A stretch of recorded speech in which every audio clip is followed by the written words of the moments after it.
여러분 안녕하세요. 다들 자리에 앉았나요? 네, 다들 자리에 앉았으면 바로 수업 시작하도록 할게요. 오늘은 무언가 우리에게 주어진 일이 생겼을 때 기억을 잘 할 수 있는 다양한 학습 전략과 방법에 대해서 같이 선생님이랑 알아보고 이 전략들을 활용해서 우리가 어떻게 학습을 계획할 수 있는지까지 오늘 수업을 통해 함께 할 거예요. 먼저 수업 시작하기 전에 학습지 먼저 나눠주고 시작하도록 할게요. 네, 학습지 다 받았을까요? 네, 오늘은 이제 기억술 사용하기부터 시작해서 다양한 학습 전략과 방법에 대해 알아볼 건데요. 혹시 중학교 때 배웠던 음절의 끝소리 규칙이라고 다들 기억하나요?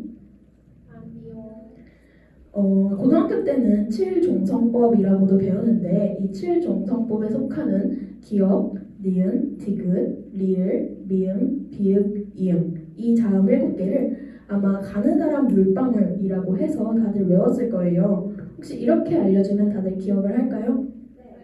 네, 좋아요. 이런 식으로 새로운 암기 방법을 사용해서 외웠던 그런 걸로 통해서 우리는 잘 기억을 해낼 수 있는데요. 오늘은 기억력 테스트를 간단하게 해보려고 해요. 이 기억력 테스트는 여러분이 어떤 암기 방법을 사용해서 내가 잘 외울 수 있을지 점검해보는 그런 시간인데요. 그래서 테스트라고도 하고 게임이라고도 하지만 그냥 마음 편하게 참여해주면 될 것 같아요. 학습지 1번에 장바구니 사진 다들 프린트 잘 되어 있나요? 좋아요. 그러면은 게임을 시작하기 전에 상황 설명 먼저 하도록 할게요. 지금 이 상황 설정이 이해가 갔나요? 네, 좋아요. 그러면 이제 선생님이 8가지 물건이 적힌 메모지를 여러분들에게 랜덤으로 나눠줄 거예요. 뒤집어서 나눠줄 테니까 선생님이 준비 시작하기 전까지는 보지 말고 받아주면 좋을 것 같아요. 네, 메모지 다 받았을까요? 네, 그러면 아직 뒤집지 말고 30초 동안 이거를 어떤 암기 방법을 통해서 여러 가지 암기 방법을 통해서 외울 수 있을 것 같은데 딱 30초 동안만 같이 보도록 할게요. 준비 시작! 장바구니에 다들 8가지 물건 다 적어보았을까요? 그 선생님이 돌아다니면서 보니까 8가지 물건을 다 적어본 학생들도 있고 아니면 다 못 적은 학생들도 있었던 것 같아요. 그 중에서도 우리 친구가 8가지 물건을 다 적었던 것 같은데 혹시 어떤 방법으로 기억을 해냈는지 저희한테 비법 공개해 줄 수 있을까요? 저는 앞글자만 따가지고 건포도 맛있었나요? 이렇게 외웠어요. 앞글자만 따서 새로운 문장을 만들어서 외웠군요. 그러면은 혹시 다른 방법, 나는 이렇게 외웠다라고 공유해 줄 수 있는 친구가 있을까요?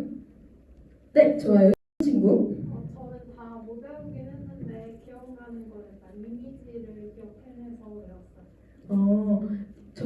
메모장에 적혀져 있던 물건들의 이미지를 상상하면서 외웠다고 우리한테 공유를 해줬어요. 정말 좋은 방법인 것 같은데 선생님의 부탁 들어주기 위해서 열심히 각자 다양한 방법으로 노력해줘서 정말 고마워요. 이런 식으로 우리가 어떤 정보가 주어졌을 때 효과적으로 기억하기 위한 그런 전략을 바로 기억술이라고 해요. 그러니까 새롭게 기억하려는 정보와 또 그 다른 기억을 위해서 인위적인 연결고리를 만드는 것이 바로 기억술이라는 건데요. 이 기억술에는 총 4가지 방법이 있어요. 약어법, 심상법, 묶기 전략, 치환법 이렇게 4가지가 있는데 약어법부터 같이 보도록 할게요. 이 약어법은 아까 친구가 말해줬던 것처럼 첫 글자만 합쳐서 기억을 하는 방법이에요. 선생님이 아까 메모지를 2가지 버전으로 나눠줬는데 아까 친구는 첫 번째 버전을 받았던 것 같아요. 한번 앞글자만 따서 첫 번째 버전부터 같이 읽어볼까요? 준비 시작! 건포도 맛있었나요? 네, 맞아요. 건포도 맛있었나? 라고 묻고 있는 이런 의미의 문장을 통해서 우리는 8가지의 물건들을 하나씩 하나씩 기억해낼 수 있을 것 같아요. 그러면 2번째 버전도 첫 글자만 한번 다들 읽어볼까요? 준비 시작! 오빠 내가 포기해요. 맞아요. 그거 봐라, 너가 포기해라 라는 의미의 새로운 문장을 만들어서 2번째 버전의 물건들도 하나씩 하나씩 떠올려 볼 수 있을 것 같아요. 이렇게 하면 더 오래 잘 기억할 수 있다는 장점이 있을 수 있는데요. 두 번째는 바로 심상법이에요. 심상법은 아까 친구가 말해줬던 방법인데요. 바로 시각적으로 이미지를 우리가 상상해내서 기억을 하는 방법이에요. 이 화면을 보면 혹시 이 선생님 누군지 아실까요? 설민석 선생님. 네, 맞아요. 이제 한국사 과목에서 되게 유명하신 설민석 선생님이신데 이제 되게 그림 실력을 열심히 뽐내고 계세요. 이 그림을 그냥 그리고 있는 게 아니고 만파식적이라는 용어를 설명하기 위해서 이렇게 이미지를 열심히 그리고 계신 거예요. 이제 앞으로 만파식적이라는 단어를 한국사 시간에 들었을 때 우리는 이 그림을 보면서 떠올려 볼 수 있겠죠. 이런 식으로 기억을 더 잘 하기 위한 방법을 통해 강의를 하고 계신 것을 확인할 수 있습니다.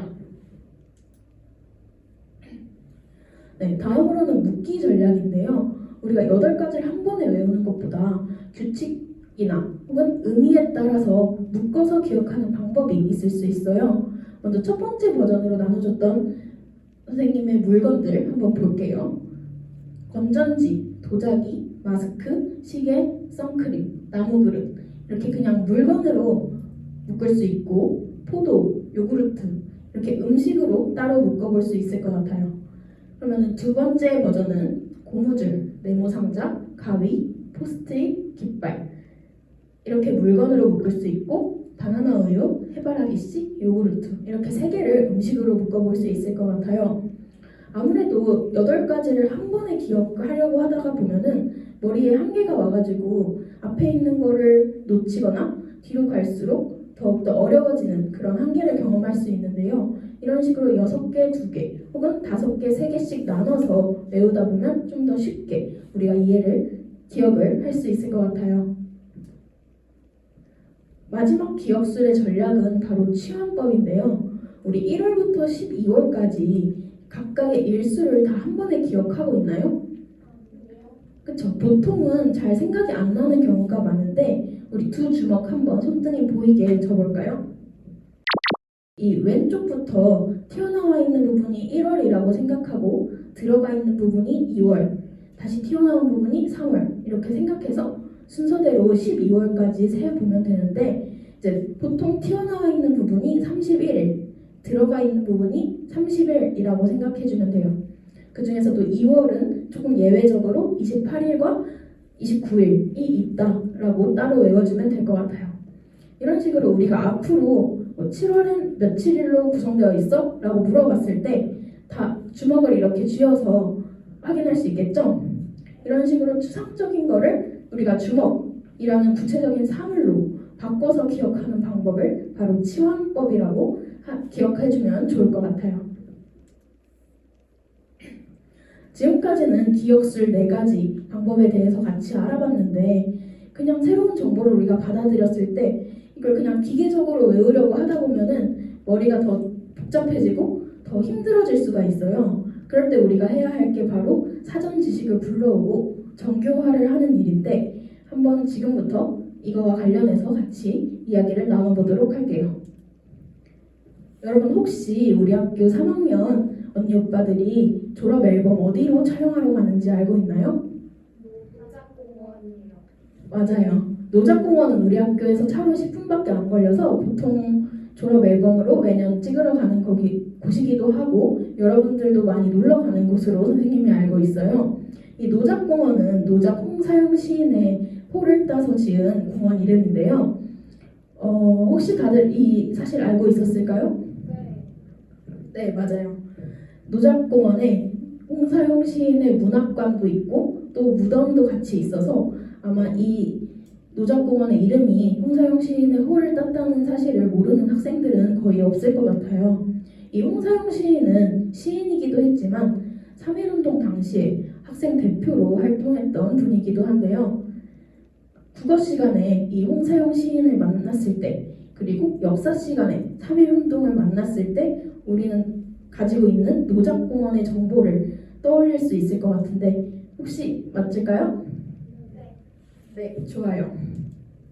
이런 식으로 우리가 과거에 가지고 있던 지식의 구조, 지금 선생님의 예시로 들었던 노작공원과 홍사용 시인 이렇게 지금 가지고 있는 거를 스키마라고 해요. 스키마는 이렇게 심리학적 용어인데 노작공원은 앞으로 새로운 지식과 내용을 이해하는 완전히 기초가 되는 그런 정보가 될 거라고 생각이 듭니다.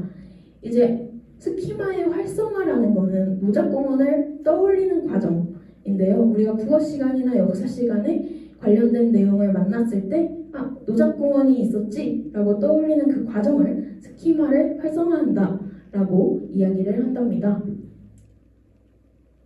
그렇다면 떠올리는 것만으로 우리가 잘 기억을 오래 할 수 있을까요?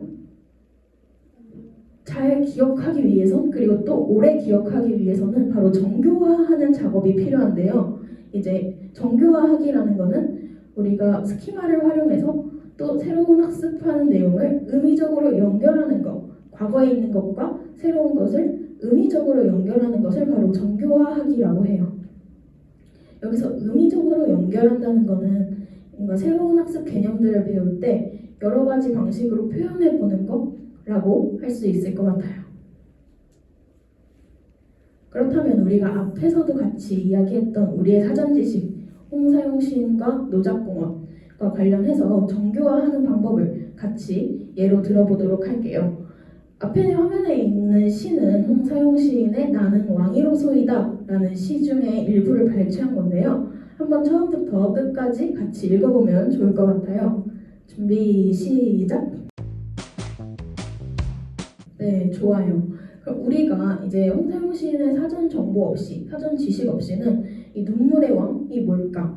왜 땅에는 서름이 있는 거지? 이 사람은 정말 왕이었던 걸까? 라고 생각하면서 시를 읽을 수 있겠지만 우리가 시인이 홍사용 시인이다라는 걸 아는 순간 이분은 3.1운동 때 운동을 했던 분이고 일제강점기 시대를 살아오셨던 분이구나 라는 사전 지식을 떠올릴 수 있을 것 같아요. 그럼 이것과 이 사전 지식과 이 시를 연결해서 의미적으로 연결을 하면은 여기에는 눈물과 서름에 있는 땅은 일제강점기 때 우리가 독립하지 못하고 나라를 잃은 그런 서름과 눈물이라고 우리가 정교화를 해볼 수 있을 것 같아요. 혹시 이런 식으로 학습했던 친구들이 있을까요? 네, 있는 친구들도 있고 아직은 그렇게 경험해보지 못한 친구들도 있는 것 같아요. 앞으로 다른 과목, 국어나 사회나 아니면 과학, 수학에서도 이런 방식으로 정교화해서 활용해보면 좋을 것 같아요. 네, 마지막으로는 우리가 메타인지 전략을 사용하는 방법을 배울 건데요. 메타인지라고 하면은 조금 쉽게 이야기를 해서 내가 지금 무슨 생각을 하고 있는지 아니면 내가 지금 공부하는 방법은 잘 되고 있는 건지 아니면 내가 수학 문제를 풀 때 10문제를 푸는데 몇 시간 정도가 걸릴지 나를 돌아보고 나에 대해서 인지하는 그런 과정 그런 거를 메타인지라고 하고 게다가 이제 앞으로의 학습 계획까지 나를 통제할 수 있는 능력까지 포함한 개념을 메타인지라고 할 수 있어요. 이 메타인지 전략을 사용하는 방법에는 크게 두 가지가 있는데 그럼 세 번째 학습지를 같이 하기 전에 오늘 배웠던 네 가지 학습 전략 그리고 기억술 중에서도 네 가지 전략 이렇게 총 8가지들을 같이 보도록 할 건데요. 이 복습 퀴즈는 총 2개로 구성되어 있는데 정답을 아는 친구는 조용히 손 들고 기다려주면 될 것 같아요. 자, 첫 번째 문제. 이거는 조금 넌센스 퀴즈인데요. 이 그림이 의미하는 것은 무엇일까요? 힌트는 오늘 우리가 배운 내용을 잘 떠올려보면 될 것 같아요. 좋아요. 친구? 메타인지요. 네, 맞아요. 정답은 메타인지. 여기 그림에 있는 이 친구의 이름이 메타몽이고 이 메타몽이 뭔가를 인지한 모습을 선생님이 그림으로 표현을 해봤어요. 이런 식으로 그림으로 표현했을 때 오래 기억하고 앞으로 이제 메타인지를 여러분들은 이 그림을 통해서 기억하면 좋을 것 같아요. 그렇다면 두 번째 문제.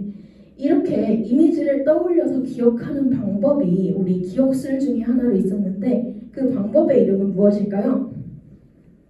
네, 좋아요. 친구? 심상법이요. 네, 맞아요.